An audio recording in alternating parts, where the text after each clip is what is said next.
Welcome. My name's Shona McCreedy, and we're here to talk about the North East Workforce Skills Programme.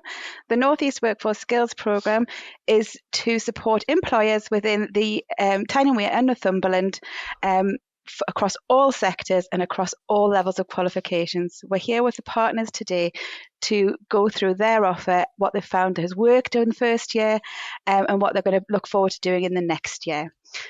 So I'll start now by asking questions to the partners. So the first question to Access Training, Kerry, what is your most popular course? Okay, so from Access Training's point of view, our most popular course has 100% been leading teams and managing performance. We sort of marketed this out April time to see what the sort of feel would be from employers, and we had a lot of employers who were looking to do some additional training or some brand new training with some newly appointed team leaders. So we found pretty quickly that this was definitely going to be one of our really popular programs. We've put almost 100 people through this program so far. So it covers lots of different things. It will look at how to motivate staff, team management, looking at different challenges within organisations and being able to look at the bigger picture and to ensure the vision, values and goals align with organisational strategy. So it's been an excellent course. It's followed by coaching and feedback. And I would say going forward next year as well, we're already speaking to a number of employers who are wanting to put their staff through it as well. Excellent. And has that opened up more businesses to access training through that course, or are you just working with your current businesses? So initially we were starting with just our own organisations. We did quite a lot of promotion on LinkedIn about some of the success stories from people who had been on the programme. We've had a lot more companies come on board, some large levy paying organisations, which from Access Training's point of view has been absolutely brilliant. Within the last 2 years, and specifically within the last year, we've grown our levy provision by almost 50% on what we were working with. And a lot of that's been down to this programme. Great, thank you so much. No problem. And can I ask the same question to Chris from TDR, please?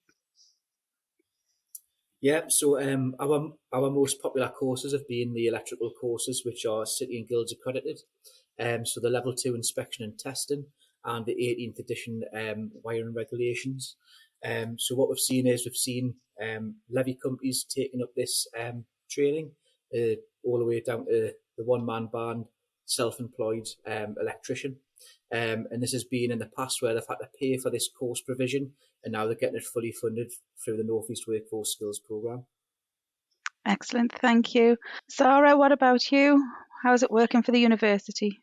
I would say probably ours relates to probably one of the hottest topics of 2022. So we're promoting a menopause in the workplace masterclass, which again is just a 2.5 hour, very much based around well-being and supporting people who would be going through the many stages of the menopause, but also with a workplace slant, so allowing managers and HR professionals to look at things like policy and best practice on how you actually do support your workforce who would be going through this particular stage in their lives. And as we know, that particular topic, especially over the first few months of this year, has been massively popular, and I think a lot of businesses have welcomed an open and honest discussion within their workplaces, and they're trying their hardest to navigate through pulling together things like policies and best practice, because it's unfortunately been a subject matter that hasn't been massively discussed but massively affects a lot of women within the workplace and can be really detrimental to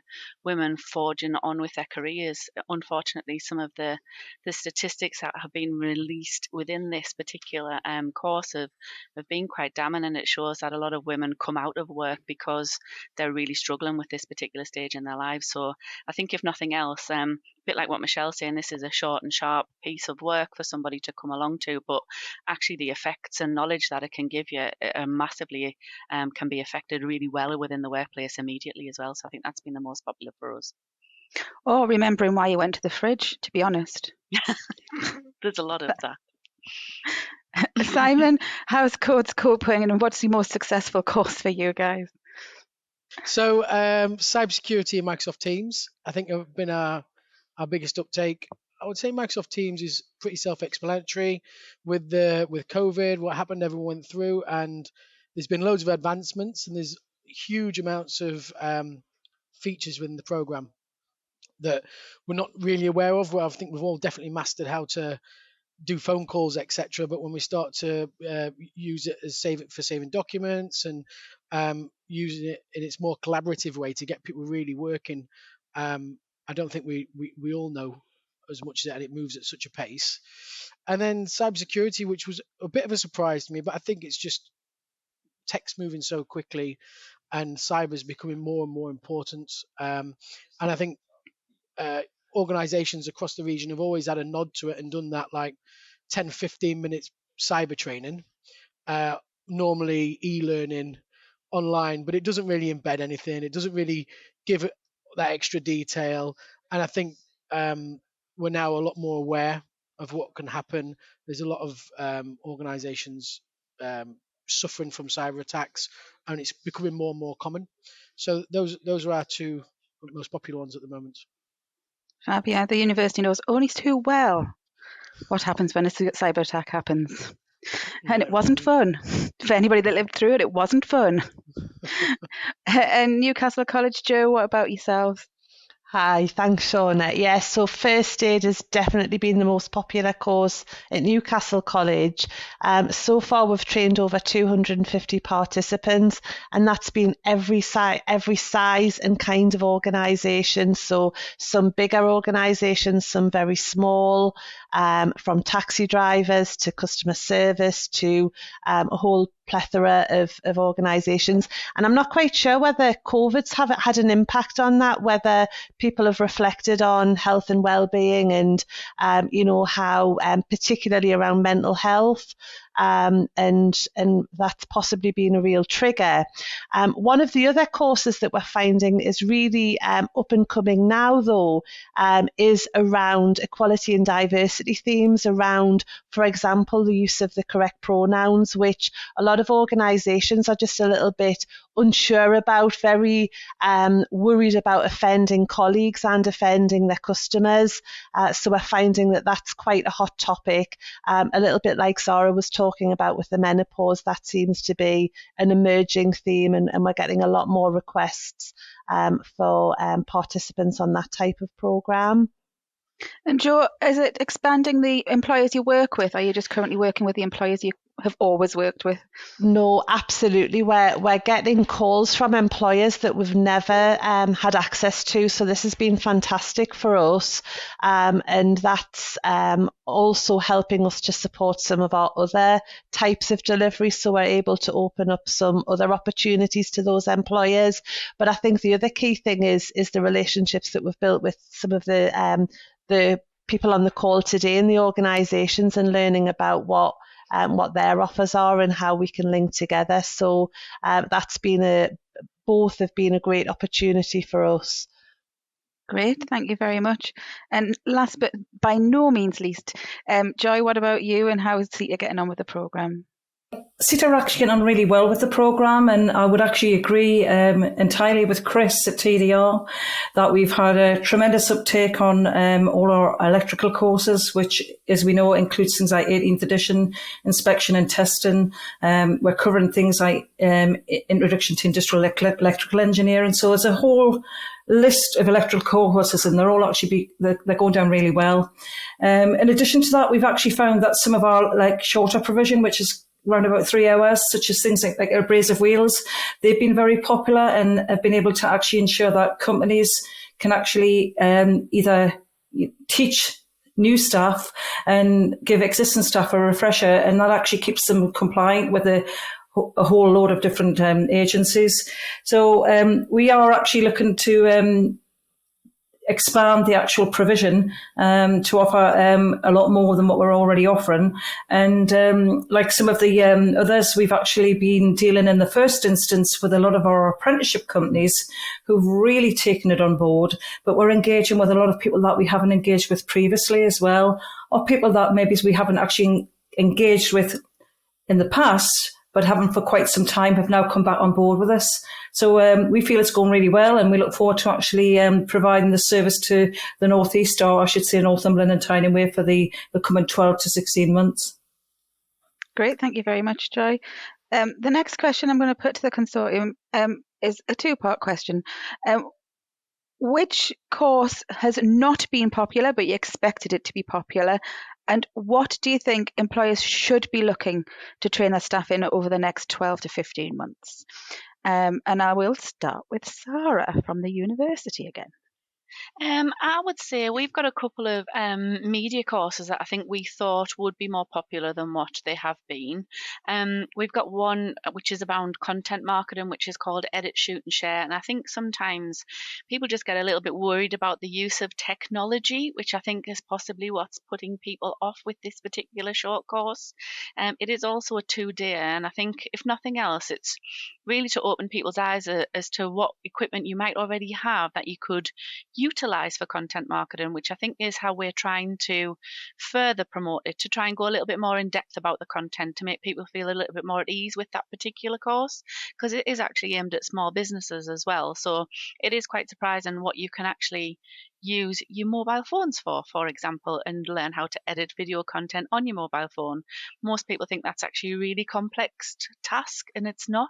And I think that's what this course really is designed to do. But at the moment, people are just not quite getting it. So we're just thinking of new ways for ourselves to market it, actually, to use perhaps some content in what we design and make and pull together to help to showcase what this actually course can do for a small business. So I think that one's for us, is we did think that would be a little bit more popular, but we're not giving up on it just yet. Fab, and what courses do you think you're going to look for to promote for next year, or what do you think employers should be looking to train their staff in for the next 15 months? I think we've got some more leadership courses in our portfolio inbound again. So we've done a couple of cohorts on our postgraduate certificate in leadership and change, and there's another cohort due in for that. And the last cohort was particularly popular on that because it obviously carries university credits. It's a level 7 qualification. So if you are a strategic manager in a business, it's absolutely a brilliant course for somebody to do, to really hone in on the skills of being an incredible leader. And again, our academic tutor who delivers that is massively inspirational. So I think the learner experience from the last cohort, I've had absolutely brilliant feedback on that. So I'm really looking forward to seeing again the mixture of companies going on to the last cohort of that within the portfolio, because that has just gone from strength to strength. And the other one for me really are some short and sharp ones around marketing and emotional intelligence. Because again, I think if you're a manager within a business, sometimes being able to develop those softer management skills, sometimes unfortunately your head is at the grind and you're just doing your job to the best of your ability. We know what the last couple of years have been like, and everybody has had to massively step up their game. And I think sometimes those softer skills get pushed aside. So I'm really looking forward to those ones coming into the portfolio, and I think they'll be incredibly popular. Great, thank you very much. What about yourself, Simon?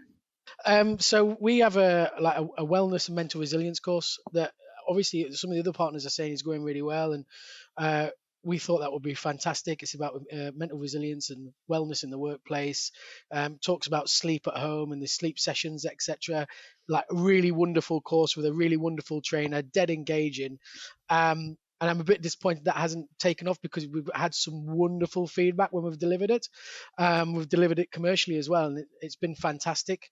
So I really hope that one picks up, and I really want to push that one as well.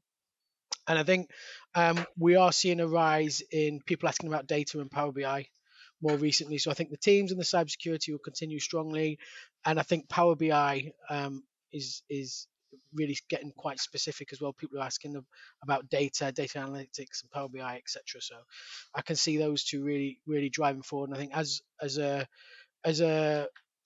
across all industries and regions, we're starting to collect more data into organizations, and we're collecting it and we're half analyzing it. But I think there's a real skill set now coming in, sort of like becoming a business analyst, taking that work, taking that data, really getting into the crux of it, and then applying it to business decisions throughout the organization. So I think that one will start to really pick up soon. Great, thank you so much, Simon. What about yourself, Joy? What's Seta not been able to promote, well, have promoted, but it hasn't had great pickup, and what are you looking to do for next year? It's around some of our short course provisions. So we have had a really good response to quite a number of the short course provision courses, but there is one or two, such as things as COSH, risk assessment, working at heights, they haven't been quite as popular as some of the others. We will continue to promote them and we will schedule them in because we firmly believe that there are organisations out there that do require it. And it's sort of fairly simple for us to, if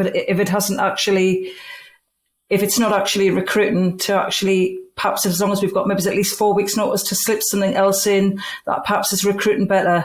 So we will continue to schedule them and hope for the best. But if not, obviously they will actually be rescheduled with another short course, which more people are really looking for. So I think obviously that there's a lot of companies out there in the North East, again, it's just really getting the message out there that look, there are some courses that perhaps you're actually paying for now that we could actually be providing for you, fully funded through the North East Skills Workforce Programme. Great, thanks, Joy. What about yourself, Kerry? From Access Training's point of view, we are well known within the region for being an accounts and finance training provider. So we started offering some short courses in this area, thinking that the uptake would be absolutely fantastic, and it hasn't been. We aimed it really at, I would say, probably people who have worked within a role for a long time and then moved into a managerial role and had to have obviously awareness of budgets, that wouldn't have actually done that within their normal day-to-day job. So we sort of tailored the training around introduction to understanding finance and budgets. And unfortunately, it hasn't been as successful as what we all thought it was going to be. But I think, as Sara has said, we haven't put it to bed completely. We are going to try again probably in another couple of months' time. Certainly at the moment, the interest we're getting from all of our other courses is keeping us really busy as a training provider. But I think because we do account so well in finance, it is something that we would like to obviously offer as part of the North East Workforce Skills Programme as well. And I think for going forward for next year, because we've been involved with a lot of employers in helping them with really their internal decisions on programmes and looking at making things a little bit more bespoke for organisations, we're going to be doing equality and diversity, which we have started, and it's going really, really well for Access, and also mental health first aid. We've been offering that for a couple of months now, and the uptake on that has been absolutely brilliant. So much so we've actually now offering it as a level 3 qualification because of the uptake that we've had and the demand that we are getting from employers for these 2 courses. So it's been really good. Great, thank you very much. And Jo, how is it working for you? Hi, yes. So at Newcastle, we were really surprised with the hair and beauty offer. So this was short industrial related qualifications, CPD opportunities for salons, and we were really surprised that the take-up's been so low, given that this is the technology and the way that salons are moving.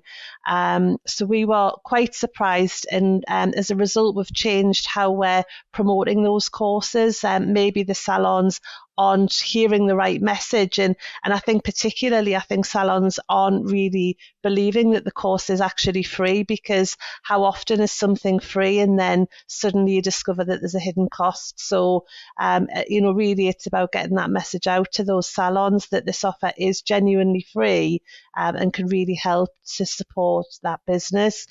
I think moving forward, some of the other areas that we would like to see a bit more of is the green topics. There's some great short courses around becoming carbon neutral and about green energies. And I think given everything that we're seeing splashed over the media around energy prices and such like, I'm quite surprised that businesses aren't a bit more interested in what they can be doing and some of the quicker fixes. So that's something that I would like to see the businesses take up on over the next 12 months. I wonder if we speak this time next year, whether that actually has happened and people have got a bit more savvy around the energy crisis and actually what they need to do to make their business energy efficient, because it's not sustainable, is it? It's not. And even I think our business, so after looking at these programs, and we really reflected ourselves as to just how much paper we print, and what savings we can make there. So it's not necessarily just about that energy, but it's about that whole wraparound. And COVID, I think we realised that printing, it wasn't necessary to print every document to take to every meeting. So yeah, hopefully we will be seeing having some different conversations in 12 months' time. Well, I look forward to it. Me too. And Chris, last but definitely not least. Yep, so going out to do training needs analysis within businesses to find out what actual training they're interested in. We get a lot of interest from the managers and production managers within the business improvement techniques course, which involves principles of Kaizen, right first time, 5 S's and all that good stuff. The hard thing is to get the workforce released to come in to do the 3 days course. So what we've tried to do is we've tried to sort of, if they get released for an additional course, we'll try and implement some of those principles within other courses, so people still get a taster for it, so they can then go back and sort of push the need and the bit of visibility that they've had on the business improvement techniques, because it is an important course. But yeah, we thought that was going to be really, really popular, hot topic, because it drives a lot of the apprenticeship provision as well, and a lot of employers want that built into the apprenticeship provision.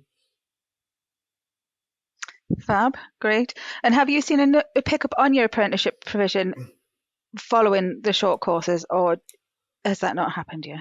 Yeah, so what we've done is, if we've had inquiries about apprenticeships, we've pushed the North East Workforce Skills Programme and vice versa.